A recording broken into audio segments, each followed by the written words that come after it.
Hello friends, welcome back to the my new video guys and my YouTube channel. Today friends, we are going to talk about guys Redmi phone accessibility menu setting, and today video title is color inversion mode. When you want to use your color inversion mode and when you want to enable your color inversion in your Redmi phones, then how can you enable? Today I will show you in this video how to enable color inversion mode and then how can we use it.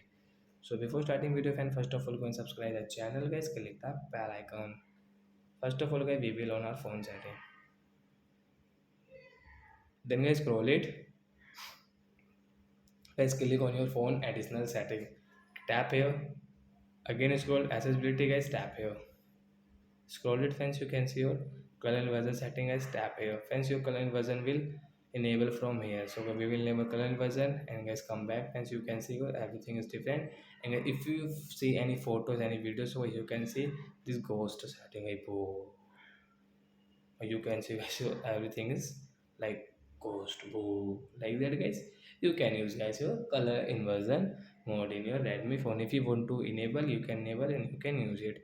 So that's it guys, thanks for watching the video guys. We will meet on next video with new topic. Before going, please go and like the video, subscribe the channel. Bye my friends.